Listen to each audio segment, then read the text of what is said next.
Hoy hablaremos de prácticas monopólicas y competencia desleal. Acompáñenos.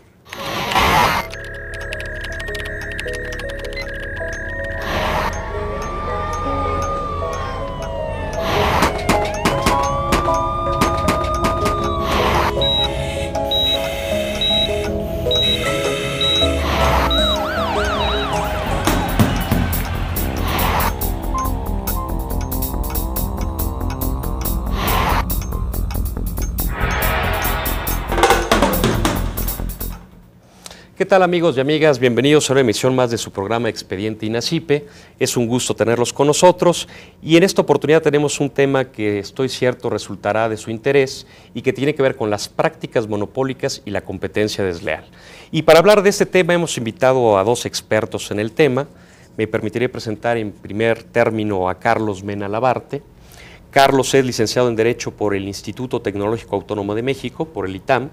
Es maestro en regulación económica por la London School of Economics, que tiene su sede precisamente en Londres, Gran Bretaña, y actualmente es director general de investigaciones de prácticas monopólicas absolutas y restricciones al comercio interestatal en la Comisión Federal de Competencia.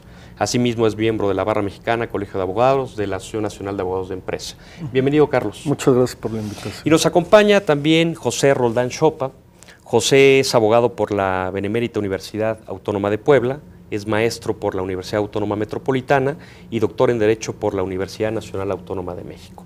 Actualmente José es jefe del Departamento Académico de Derecho del Instituto Tecnológico Autónomo de México, del ITAM, y es autor de varios libros, entre los que podemos destacar Derecho Administrativo, Derecho Público y Modernidad, El Sistema de Fuentes del Senado, entre otros. José, es un gusto tenerte, bienvenido. Gracias.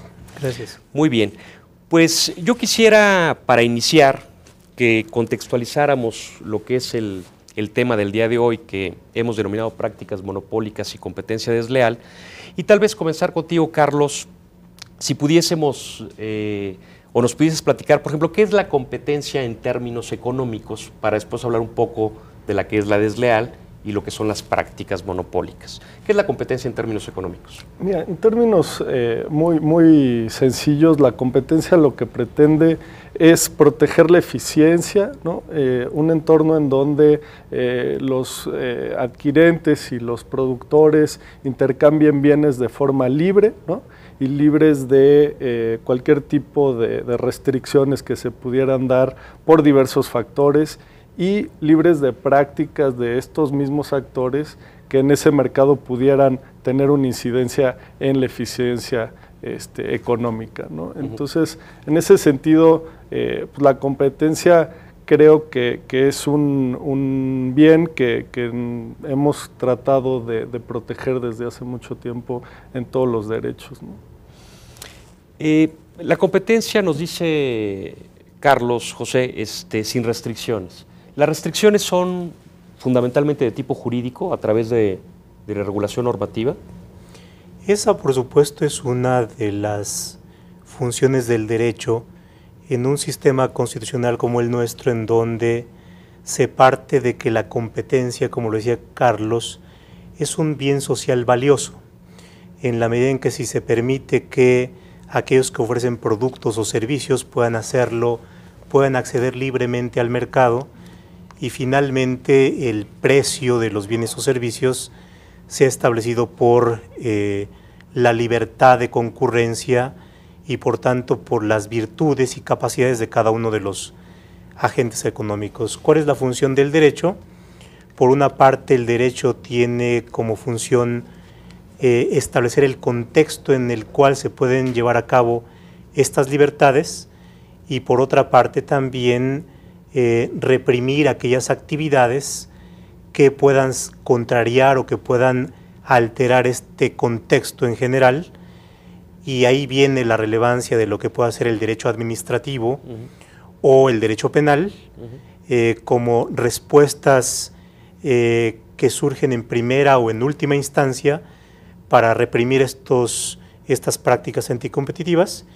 Y bueno, por supuesto también existe otra manera de intervención del derecho, sobre todo cuando la competencia por sí misma no es un mecanismo, o se estima que no es un mecanismo adecuado para satisfacer ciertas necesidades sociales. en un estado como el nuestro, en donde hay una diversidad de circunstancias económicas, puede haber casos en donde las personas no puedan acceder por sus propios recursos a un satisfactor, y por tanto ahí viene otra forma de intervención del Estado, y es el de que realice también actividades para propiciar que las personas puedan acceder a bienes necesarios. Y ahí tiene sentido el establecimiento, por ejemplo, de subsidios o de precios máximos, etcétera. Entonces, el derecho va actuando de distintas maneras frente a la competencia. Eso es, José. ¿Cuáles serían los presupuestos generales que tú consideras para que exista una competencia adecuada? En términos jurídicos, yo diría que primero una libertad de concurrencia.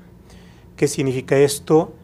Que no haya barreras para que un prestador de servicios o bien un productor de bienes pueda vender o prestar sus servicios.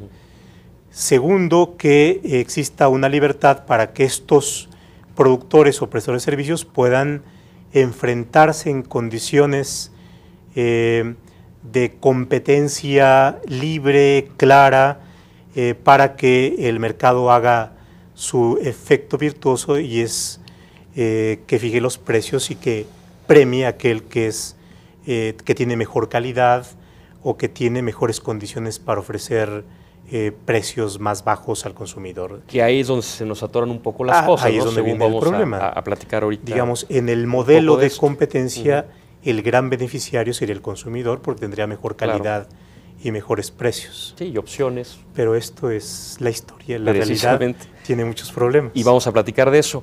Carlos, también un poco para seguir contextualizando esto, ¿cuál es la regulación antimonopolios en nuestra legislación, en términos grosso modo? Bueno, o antes, para la audiencia que nos hace favor sintonizarnos, que no son abogados, ¿qué entendemos por un monopolio? Mira, en nuestro país, en un principio, la Constitución de 1857 protegía la libre concurrencia y la competencia a través de una prohibición de los monopolios como tales, ¿no? Los monopolios son en realidad una estructura de mercado, ¿no?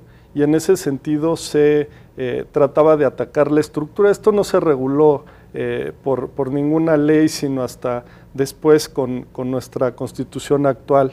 Se tenía la ley antimonopolios que se dio en 1931, ¿no? Se reformó en 34 y luego tuvimos una ley muy diferente en los 50 de atribuciones del Ejecutivo en materia económica, y realmente no teníamos en la realidad un derecho que protegiera la competencia como tal.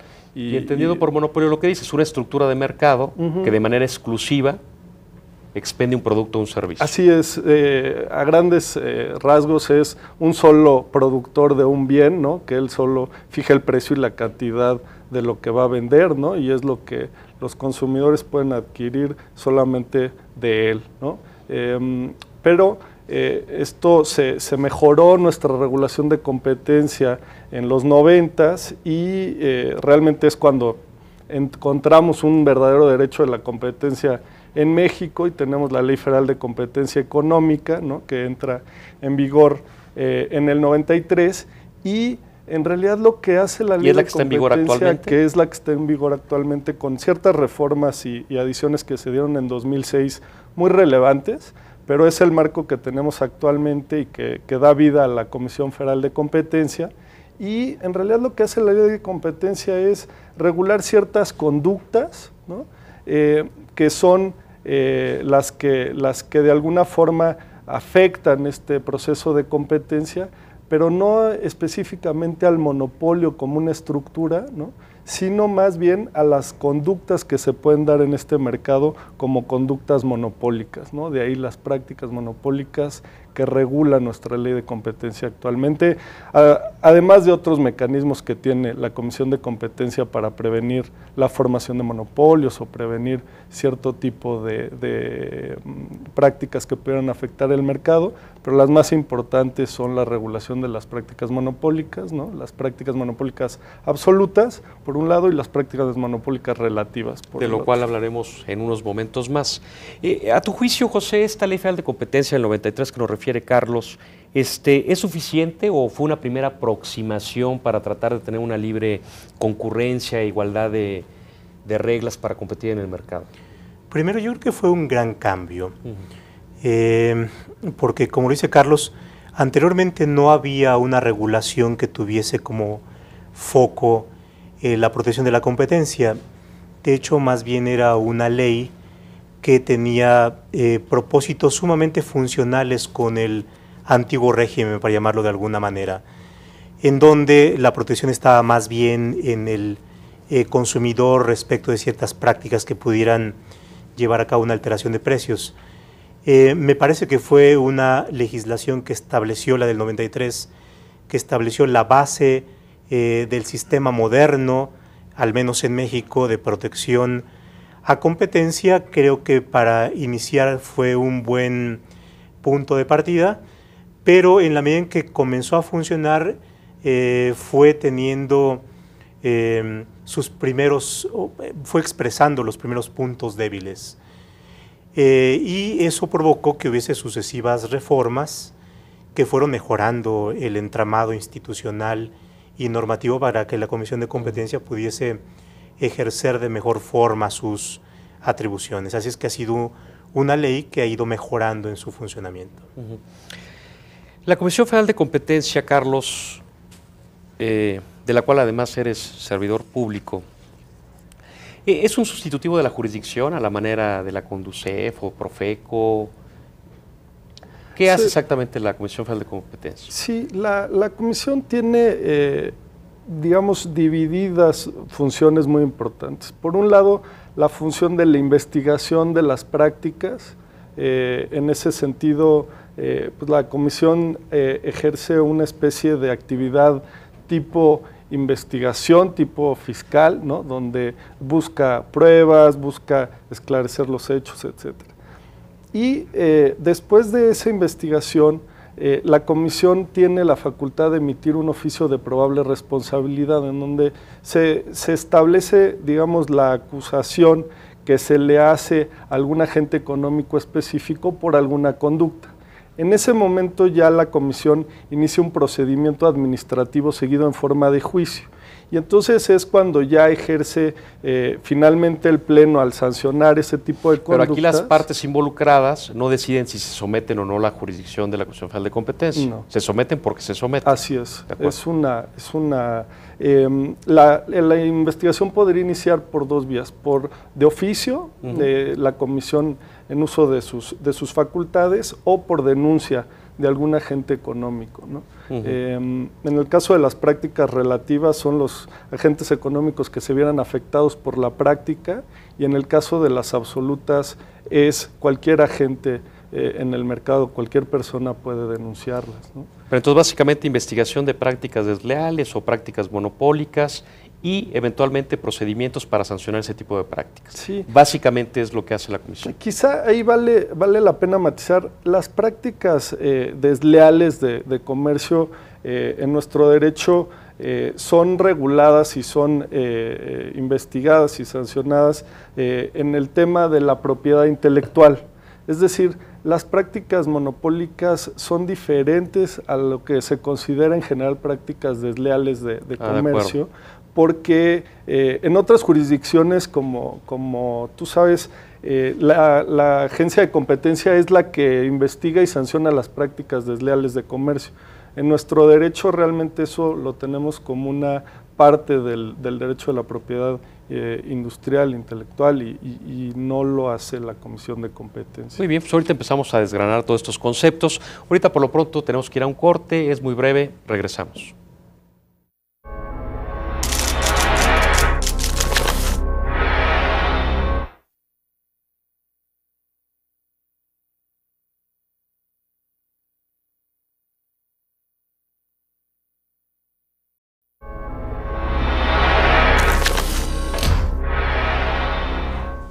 Muy bien, regresamos. Gracias por seguir con nosotros. Le recordamos que nos interesan sus opiniones, sus comentarios, sus sugerencias, las cuales esperamos en expediente.inacipe@inacipe.gov.mx o bien llámenos al 54 87 15 00 a las extensiones que ahora aparecen en su pantalla.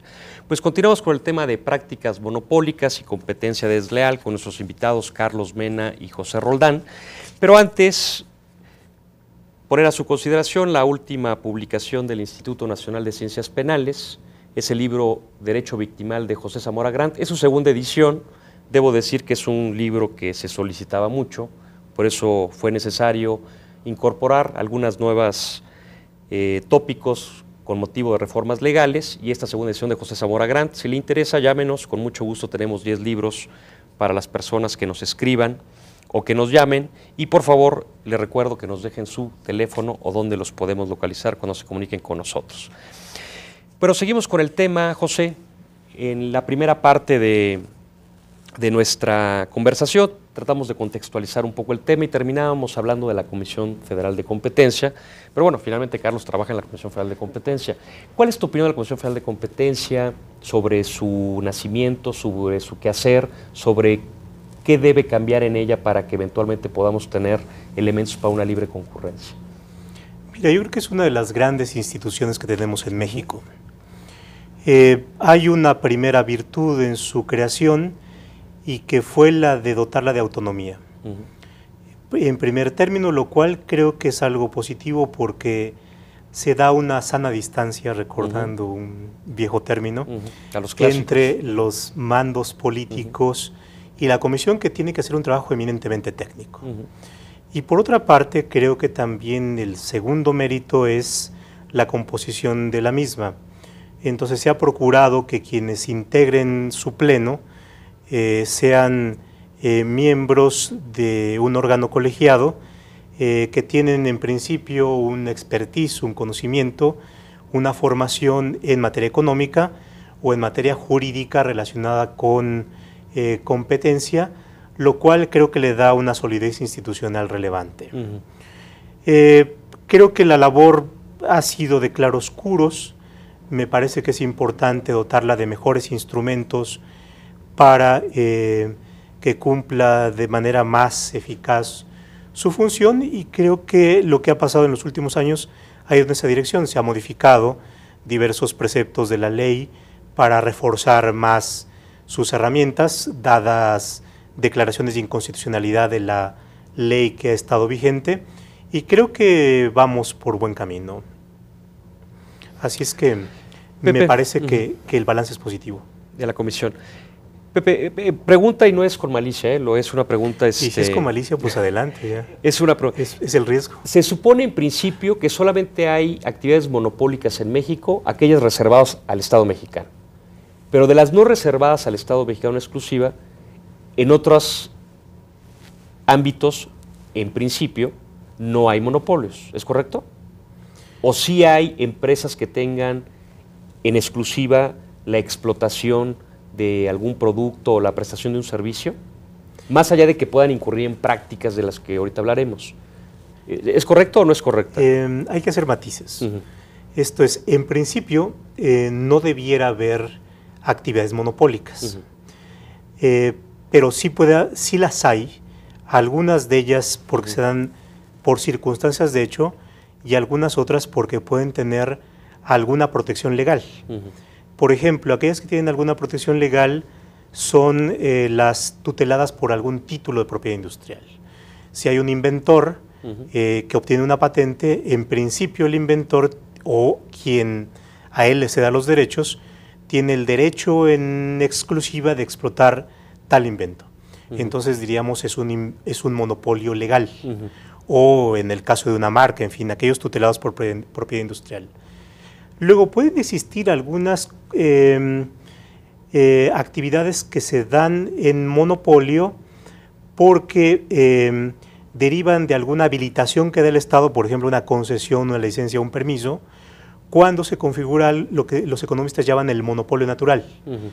¿Y por qué? Porque posiblemente por las circunstancias en cómo se lleva a cabo la actividad, sería ineficiente o sumamente difícil que hubiese alguien más que realizara la misma actividad. Por ejemplo, una concesión que un municipio le da a un particular para que lleve a cabo el servicio de agua potable. Como es un servicio que se da en red, sería inviable económicamente que se establezcan redes paralelas en las cuales el usuario puede escoger a cuál de los dos concesionarios se le da, es económicamente inviable. Entonces, en esos casos hay un monopolio natural que también tiene una cobertura legal. Entonces, sí puede haber cuestiones monopólicas. Otra cuestión que puede darse en monopolio es cuando se da una innovación. Esto es, no sé, supongamos que algún empresario descubre una manera distinta de prestar un servicio o tiene una innovación tecnológica en donde solamente él la tiene y por tanto puede prestar el servicio en esas condiciones, que son los privilegios de la innovación empresarial o de la imaginación de un solo empresario. En tanto no existan otros que puedan llevar a cabo lo mismo o presten servicios alternativos. Fuera de esto, ahí es donde nos encontramos frente a ciertas conductas que pueden resultar indebidas y que pueden estar reprimidas ya por la legislación administrativa. Pero salvo estos ámbitos se supone que lo demás estaría abierto a la competencia, lo demás porque como tú lo mencionas, para los que conocemos pues es muy claro. Primero hay protección legal, producto de la innovación o de la invención, y en otro de manera natural, porque sería incosteable económicamente hacerlo de otra manera, ¿no? Así es. Y Carlos, tú que estás en esto, precisamente tu materia, tus atribuciones en la comisión son precisamente para detectar e investigar prácticas monopólicas absolutas, que ahorita nos platicas qué es eso.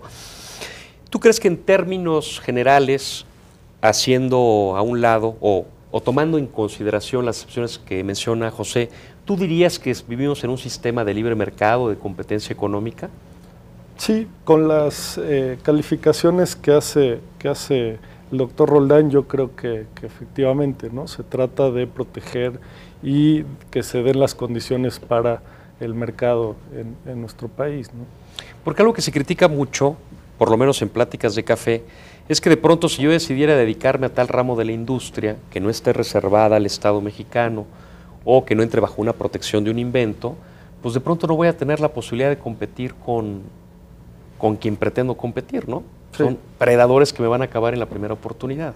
Sí, precisamente. Digo, y no menciono temas porque no se trata de eso, pero... Sí, no, y creo que derivado de muchos factores que sería muy largo comentar aquí, la economía mexicana tiene una herencia de grandes empresas y es una situación en donde el poder de mercado de esas grandes empresas se podría prestar en algunos casos para que realicen prácticas monopólicas, ¿no?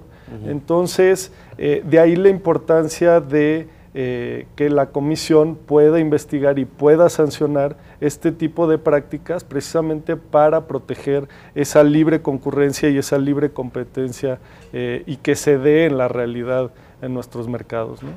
Ahorita vamos a las absolutas y a las relativas. Pero, por ejemplo, José, ¿por qué, digo, y no sé si tú tengas la respuesta para esto, de pronto cuando vemos que se crea una nueva línea aérea o se va a comprar tal banco, ¿por qué siempre son los mismos los que compran y los que tienen todas las empresas en este país?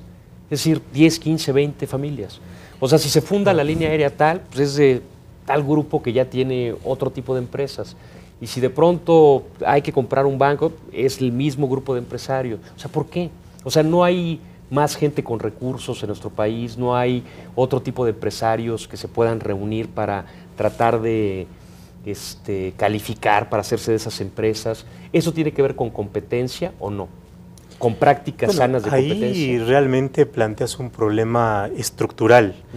Esto es cómo en nuestro país se han ido creando los grupos económicamente relevantes y por supuesto lo que tenemos, y eso creo que no hace falta dar más datos, es una apreciación sabida.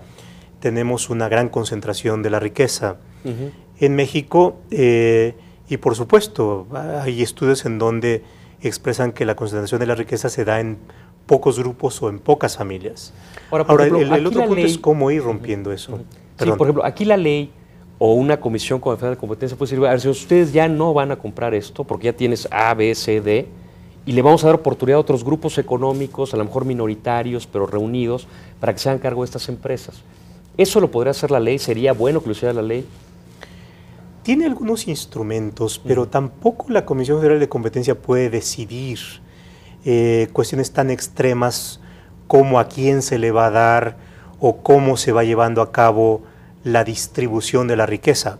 Puede tomar decisiones como, por ejemplo, ordenar que una empresa se separe y que se funden distintas empresas, o puede establecer una prohibición para que haya una concentración en alguna empresa, o bien tiene algunas atribuciones para establecer opiniones desfavorables cuando se lleva a cabo alguna licitación o cuando se va a asignar alguna concesión.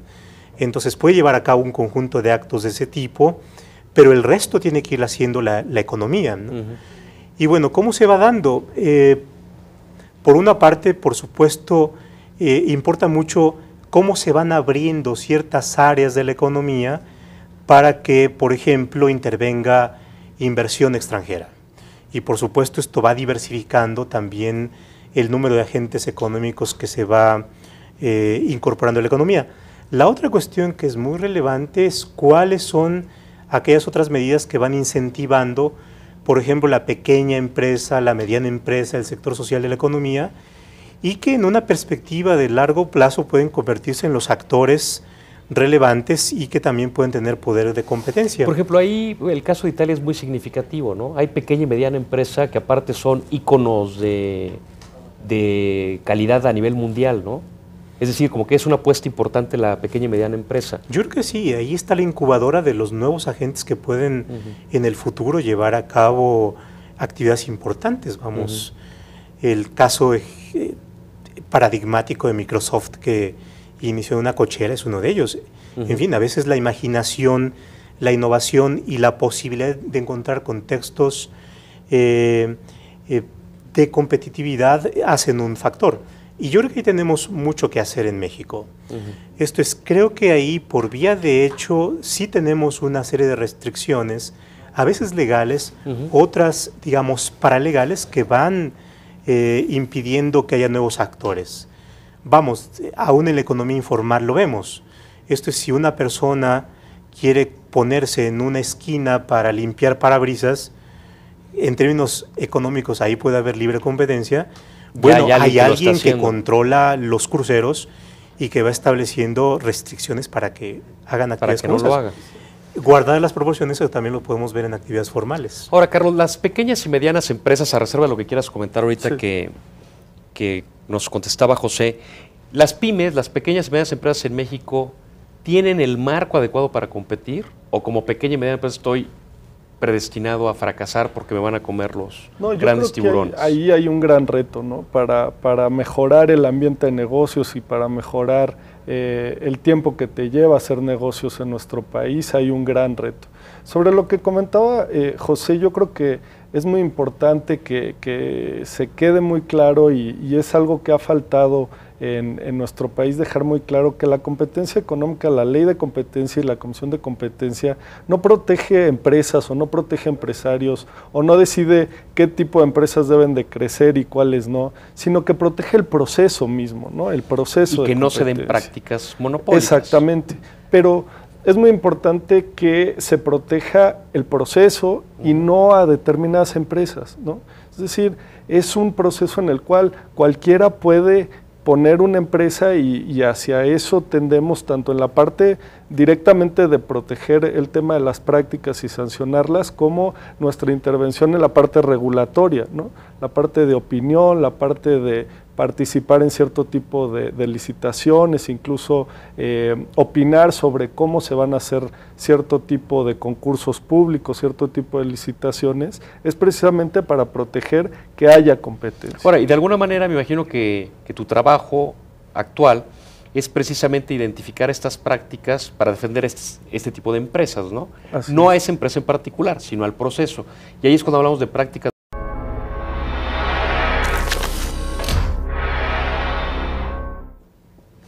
Muy bien, regresamos. Gracias por continuar con nosotros. Les recuerdo nuevamente que nos interesan mucho sus comentarios, sus opiniones, sus sugerencias, las cuales esperamos en expediente.inacipe@inacipe.gov.mx o bien llámenos al 5487-1500 a las extensiones que ahora aparecen en su pantalla. Continuamos con Carlos Mena y José Roldán, el tema prácticas monopólicas. Y antes de continuar, también decirles que existe un libro precisamente coordinado por José Roldán Chopa y Carlos Mena Labarte, referido a la competencia económica, estudios de derecho, economía y política, editado por Porrúa, para quien tenga interés en este tipo de temas. Bueno, sabe que lo puede encontrar en Porrúa. Repito, se llama Competencia Económica, Estudios de Derecho, Economía y Política. La verdad es que esto se me ocurre ahora, no sé si nos puedan después mandar algunos libros, si no, a ver si comprometemos al señor Porrúa, y si no, de cualquier manera llámenos, vemos qué hacemos para que usted pueda tener este interesante libro referente a la competencia económica. José, hablábamos, grosso modo, no podría ser de otra manera en un programa tan breve, de lo que son las prácticas monopólicas absolutas, las prácticas monopólicas relativas, que es una parte de la investigación que hace la Comisión Federal de Competencia, particularmente del trabajo de Carlos, que se trata de identificarlas para tratar de combatirlas y eventualmente multar. Y entiendo que el principal instrumento para disuadir no sé cuál es el término, la no práctica de estas cuestiones de carácter monopólico es vía la multa, ¿no? ¿Es el principal instrumento? Sí, es una sanción administrativa cuya aplicación está a cargo de la Comisión Federal de Competencia, dado que es un procedimiento ante una instancia administrativa y finalmente es esta parte muy interesante en donde el derecho administrativo juega un papel sancionador. Principalmente es la multa. De manera secundaria, la Comisión puede establecer ciertas obligaciones de no hacer, de cesar la práctica, o bien en algunos casos puede ordenar la separación de alguna empresa, pero el instrumento fundamental es multa. Ahora, me imagino, José, y ahorita nos dará Carlos también su opinión, que tratándose de ciertas empresas o de ciertas prestaciones de servicios, deben ser multas verdaderamente gigantescas para que eventualmente puedan surtir efecto, ¿no? Porque puede haber casos en que prefiero pagar la multa, pero el beneficio económico que obtuve por esta práctica, pues ni siquiera pinta con lo que tengo que pagar de multa, ¿no? Claro, eso es uno de los grandes temas en el diseño de las sanciones. Vamos, una sanción es eficaz si establece en términos económicos un precio mayor al beneficio que se obtiene. Si la multa es menor al beneficio obtenido, pues más bien sería en la práctica una autorización siempre y cuando pagues el precio. Y por supuesto, siempre una empresa va a optar por aquello que le dé un mayor beneficio. Aun cuando en este momento las multas, si consideramos los mínimos y los máximos, pueden llegar a ser verdaderamente fuertes, también sigue existiendo la posibilidad de que el beneficio económico obtenido por una empresa sea mucho mayor al máximo de la multa que se puede llegar a obtener. Esto nos lleva al planteamiento de poder rediseñar las multas para que las mismas sean fijadas dependiendo del beneficio obtenido y por tanto que podamos establecer la proporcionalidad en función de esto. Creo que eso podría ser un diseño mucho más eficaz que el que tenemos actualmente, que son montos tasados, máximos fuertes pero finalmente tasados. Hasta donde entiendo, y es para concluir, en este momento hay una propuesta de ley que se está discutiendo en el Congreso, pero todavía no hay alguna aprobación al respecto. Ahorita está en estudio. ¿Y así las fijan, Carlos? Es decir, ¿sí son multas que a mí como empresario realmente me disuadan de seguir con una práctica monopólica? Yo creo que el doctor Roldán lo ha explicado de manera muy clara. En la realidad, las multas tasadas pues te generan ese problema. O sea, tasadas quiere decir que ya están establecidas en la ley. Hay un máximo, ¿no?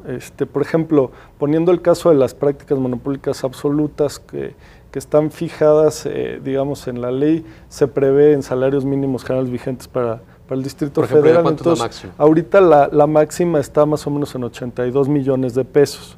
Si tú dices, bueno, se pusieron de acuerdo algunos competidores en una región muy pequeña, empresas muy chicas, dices, oye, una multa de ese tamaño es enorme, ¿no? Realmente genera un efecto disuasivo, puedes, digamos, establecer una multa que realmente va acorde con el daño causado y con el problema que se está atacando.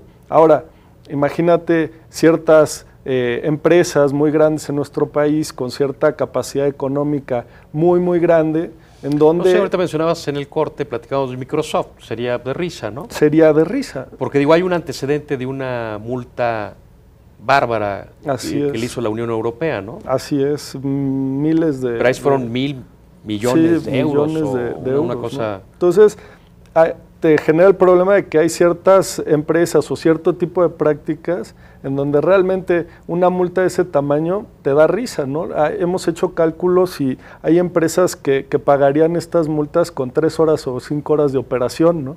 Y entonces, imagínate tú prácticas... Como dice José, es como pagar la autorización o el permiso, exactamente, ¿no? ¿Pero por qué no lo han cambiado? Nosotros hemos luchado fuertemente por el cambio en las multas, en incrementarlas y que sean realmente un diseño que es acorde al diseño internacional, que es en términos de las ventas, del beneficio económico, o de los activos que se tengan por parte de la empresa, ¿no? Entonces, en el mundo, digamos, el estándar es el 10% de las ventas como el máximo para establecer las sanciones, ¿no? Y ahora, me imagino que el lobbying de estas empresas para que no se reforme la ley debe estar al 100%, ¿no? Digo, nos imaginamos, no lo sabemos, pero debe ser así. José, la imaginación puede ser un buen referente. Puede ser un buen referente, sí, para encontrar el porqué de las cosas. Oye, José, ¿el derecho penal tiene que intervenir en esta materia? Es decir, ¿es pertinente sancionar una práctica monopólica con pena corporal? Aparte, aquí estamos hablando de, por ejemplo, normalmente de personas morales, sobre quién va a recaer, sobre el director que tiene facultades, atribuciones ejecutivas para implementar un programa. ¿Cuál es tu opinión en este tema? Bueno, si recurrimos al derecho comparado, la respuesta sería sí. El derecho penal puede ser también un instrumento para hacer frente a algo que en términos generales daña a la sociedad y daña a la economía. Por supuesto, cuando entramos a hablar de penal, hablamos de cárceles, hablamos de sanciones que son las más radicales y que recaen sobre las personas físicas, sobre los seres humanos, y nos imaginamos normalmente a alguien detrás de la cárcel, saliendo barrotes en el noticiario, en nota roja y demás. Ahora, por supuesto, esta es una vía posible. En este momento, en el Código Penal existe alguna regulación mínima y también existe una iniciativa de establecer con mayor profusidad ciertos tipos penales para sancionarlo así. Yo diría que el derecho penal, y ahí comparto la visión garantista, debe ser una última ratio, ¿no? Era lo que te iba a decir. Y como primera respuesta creo que debemos atender a la vía administrativa que está en la comisión, pero tampoco es descartable la vía penal. Por supuesto, hay una diversidad de problemas. Primero, que en vía administrativa vas hacia los agentes económicos, que usualmente son empresas, aunque no se descartan, por supuesto, personas físicas. En el caso del derecho penal, va dirigido hacia conductas subjetivas de seres humanos, aun cuando también puedes llevar a las empresas a juicio penal y puedes establecer sanciones a personas morales. Digamos, el diseño obedece a personas físicas. Y por supuesto, la diversidad de respuestas también te da un poder disuasivo distinto. Esto no es lo mismo que un director de una empresa autorice o decida prácticas monopólicas en donde el sancionado va a ser la empresa en su conjunto y no necesariamente o donde va a pagar la multa con dinero de la empresa o cuando él se imagina en el futuro con una orden de aprehensión. Entonces, la fuerza puede ser distinta y el poder disuasivo penal en ese sentido sería mayor. Y hay otros problemas, por supuesto, también técnicos, ¿no? De qué manera se establece la descripción del tipo, en el caso de empresas, más bien en el caso de prácticas monopólicas absolutas, que es mucho más preciso, o en el de prácticas monopólicas relativas, en donde hay un margen mayor de discrecionalidad, en donde se tiene que evaluar aquello que los americanos llaman la regla de la razón, que da una cierta discrecionalidad para determinar la ilicitud de la conducta.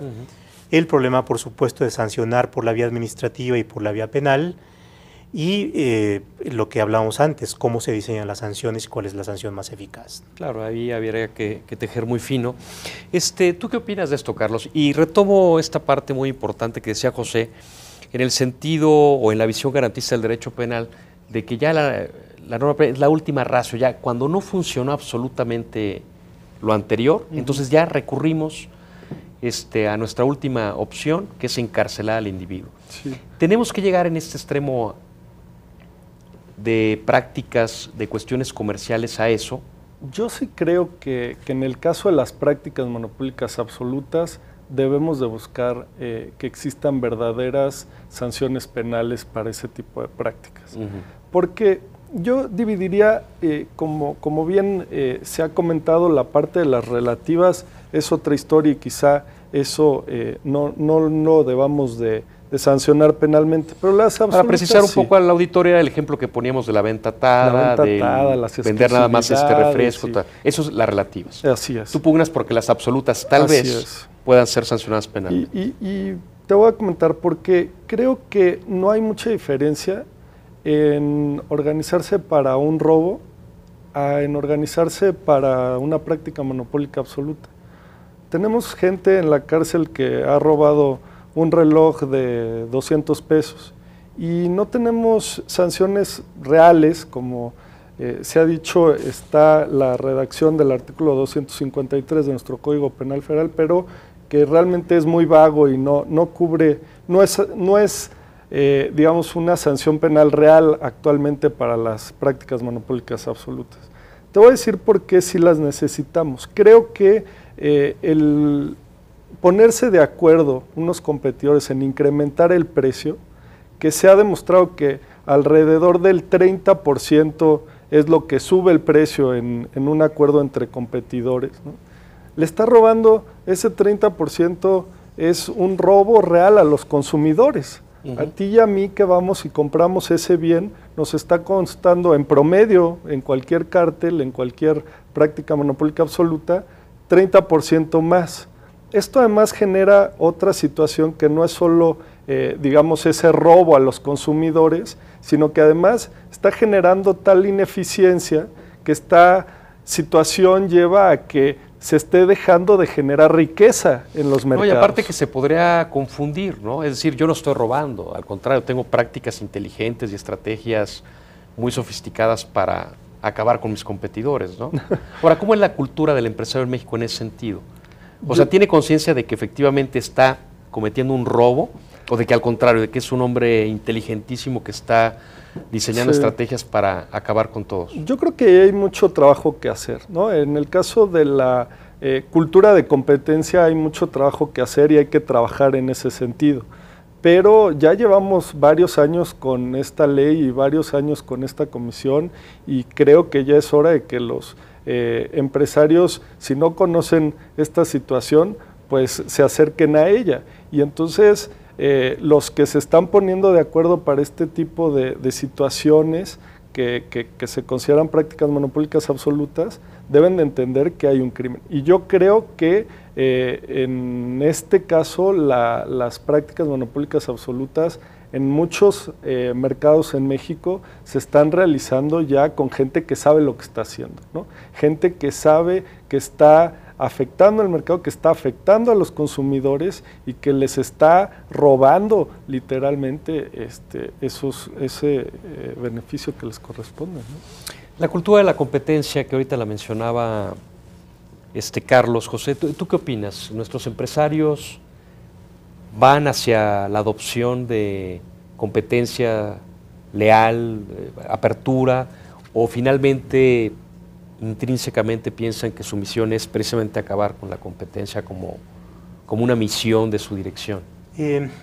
A ver, el hecho de que la competencia sea un bien público, parte monopólicas absolutas y también relativas, ¿no? Así es. ¿Qué es una y qué es la otra? Mira, las prácticas monopólicas relativas son esas prácticas que se dan cuando una empresa detenta un poder sustancial en el mercado relevante, le llama nuestra ley de competencia. ¿Qué significa eso? Que se sanciona cierto tipo de conductas que están establecidas en la ley, ¿no? Hay un catálogo de conductas mediante las cuales una empresa aprovecha su tamaño y su poder en el mercado para desplazar a otro tipo de empresas. Por ejemplo, un caso sencillo. Un caso que ha sido que vivamos muy todos. Comentado es el caso que se siguió en el asunto de Coca-Cola. En este caso, la comisión decidió que las exclusividades que estaba firmando Coca-Cola con sus detallistas, es decir, esas tienditas que O sea, esto quiere decir que te voy a las- vender mi producto con la condición de que solamente vendas mi producto. así es. Ok. Por ejemplo, eso lo puede hacer una empresa de ese tamaño. Es decir, cualquiera lo puede hacer, Ajá, pero digo, una empresa si con esa empresa toda la infraestructura con que ese tiene poder puede poner esas condiciones. lo está usando para desplazar Eso a otras. lo tipifica la ley como una conducta que encuadra en una práctica relativa monopólica. Exacto. Y si la hace una empresa que tenga un poder determinado de mercado en un mercado definido, entonces es sancionada como una práctica. Si lo lleva a cabo otra empresa que no tiene ese poder de mercado, ese poder sustancial, no será sancionada por la Comisión de Competencia. Entonces, en ese sentido, lo que implican las prácticas monopólicas relativas es que la comisión hace un análisis caso por caso de cada una de las conductas que se analicen, y cada una de esas será sancionada dependiendo de las características de quien las esté realizando y del mercado No, claro, que se esté hablando. ejemplo es muy claro porque, no sé, cualquiera puede hacer refrescos, pero si yo no puedo vender mis refrescos a esta tienda porque hay una prohibición de una empresa mucho mayor, pues yo estoy predestinado al fracaso, ¿no? Así es. Ahora, también hubo alguna, y la pregunta es si esto también es una práctica monopólica, alguna refresquera también, que creo que no es la que mencionábamos, Coca-Cola, que unía la venta de un producto a la venta de su refresco, ¿no? Ese es otro tipo, por ejemplo, en Por ejemplo, este eso, catálogo ¿cómo lo hacen? ¿Qué se implica? conoce como venta atada, ¿no? Y igualmente se analiza en ese contexto. Si una empresa de determinado poder en determinado mercado la realiza, entonces se sancionará. Si la realiza otra empresa que no detente ese poder de mercado y no está desplazando a sus competidores, entonces no se sancionará. Una estrategia de... Por ejemplo, ¿qué es la venta atada? La venta atada es lo que tú mencionas, ¿no? Que vendas un producto y para la venta de ese producto exijas que se te compre otro, ¿no? Otro que no tiene el mismo poder de ser vendido. Esta empresa lo utilizaría como una estrategia para vender un producto que quizá no tiene el mercado para estarse vendiendo como, Ok, como el otro. y estas se consideran prácticas monopólicas relativas, precisamente por eso, porque hay competidores, ellos no están obstaculizando a sus competidores en la venta, pero ponen restricciones de mercado que hacen en los hechos que no tengan acceso a la venta de sus productos.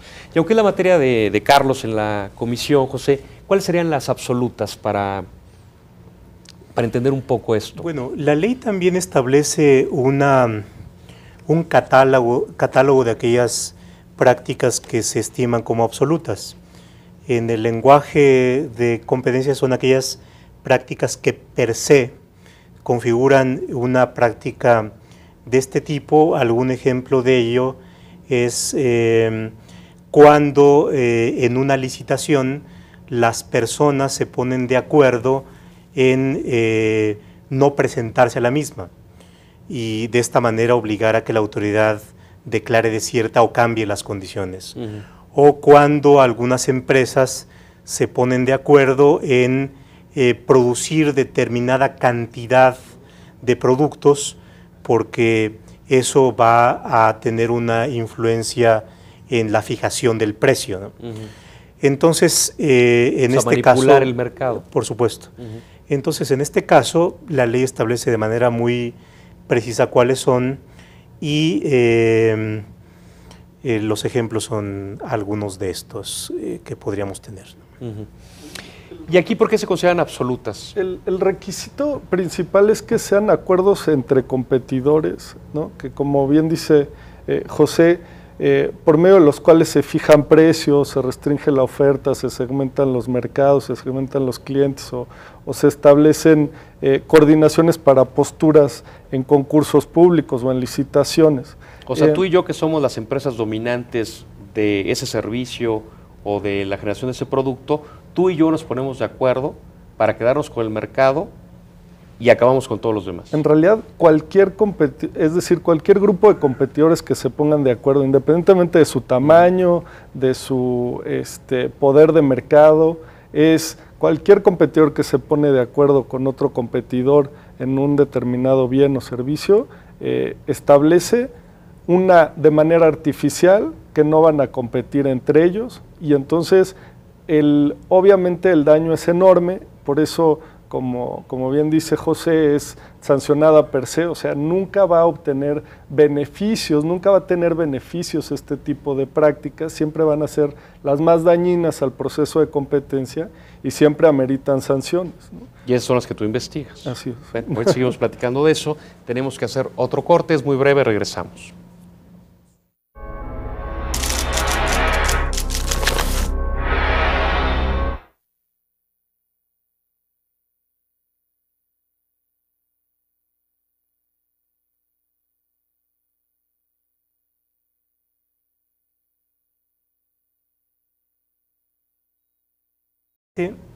De que generalmente si tú pones a los particulares a actuar espontáneamente, más bien caminan en la dirección opuesta.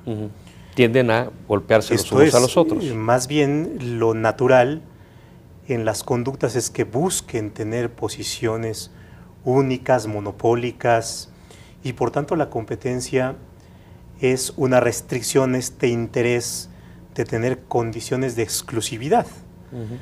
Eso es lo que hace que la competencia sea un objetivo de interés público, de orden público, y que tenga que ser preservado por la autoridad y por supuesto por la ley.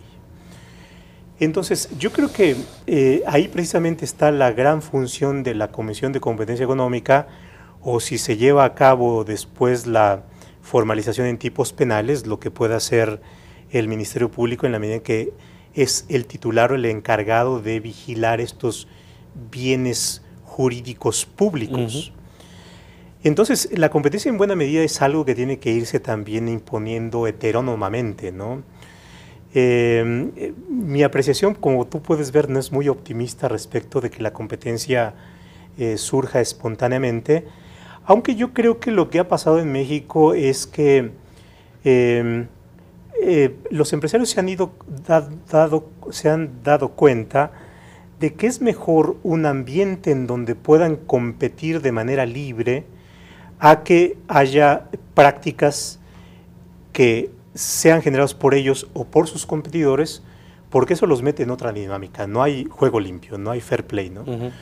Entonces creo que que debe haber una competencia de qué es mejor para todos, tener reglas claras y prácticas sanas de competencia, y que por otra parte pues el derecho tiene que ir adquiriendo esta eficacia y esta efectividad, en donde la competencia también es una condición del Estado de Derecho. Sí, porque decimos, precisamente por eso es una cultura de la competencia, ¿no? Hay que irla aprendiendo, hay que ir rompiendo con ciertos atavismos que nos impiden avanzar en la dirección que queremos hacerlo. Bueno, ahorita por lo pronto estamos llegando al final del programa.